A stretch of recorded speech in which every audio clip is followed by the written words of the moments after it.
Bienvenidos a la Profe Nicole. Hoy vamos a hablar de ¿qué es el cuento?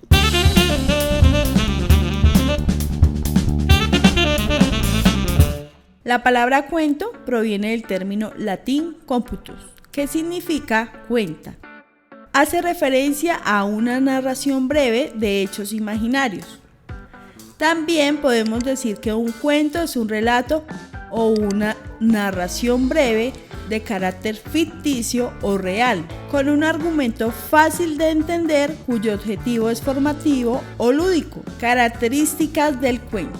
Aunque las historias de cuentos son muy variadas y tocan múltiples temas, comparten ciertas características comunes. Primero, el cuento tiene una estructura central vinculada a un protagonista. En los cuentos se evitan las tramas múltiples, que sí existen en las novelas. 2. Las acciones suelen ser ubicadas en el tiempo y espacio desde el inicio. Como por ejemplo, había una vez un rey que vivía en un castillo encantado.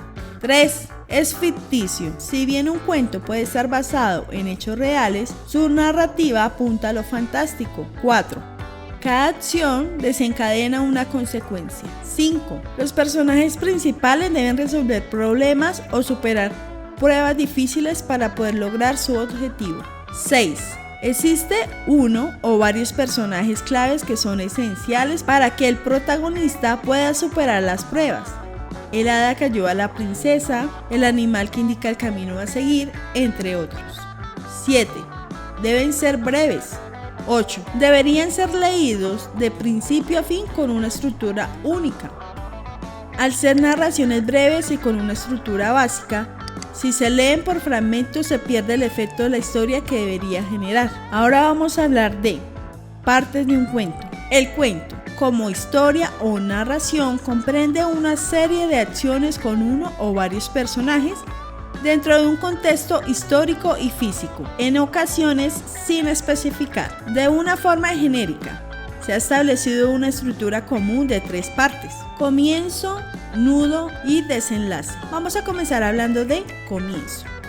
Es el inicio de la historia, donde se presentan los personajes y la situación en la que habitualmente se produce un desequilibrio o elemento de ruptura que desencadena la trama. Nudo es la parte central del relato, donde se llevan a cabo las acciones inesperadas. Desenlace supone el cierre del relato, en ocasiones restableciéndose el equilibrio inicial y concluye con una nueva situación. En las fábulas, la historia termina como una moraleja. Tipos de cuentos. El cuento se divide en 2 categorías: cuento popular y cuento literario. Primero, cuento popular. Se trata de historias ficticias de autores desconocidos y que generalmente provienen de la tradición oral. Este tipo de cuentos pueden ser cuentos de hadas o maravillosos. Los cuentos de hadas están protagonizados por personajes fantásticos o sobrenaturales, como hadas, duendes, brujas, entre otros. La historia de Caperucita Roja pertenece a esta categoría. Fábulas. Las fábulas son historias en las que los animales o objetos adquieren características antropomórficas. Esto quiere decir que lucen o se comportan como seres humanos. Cuentos de costumbres.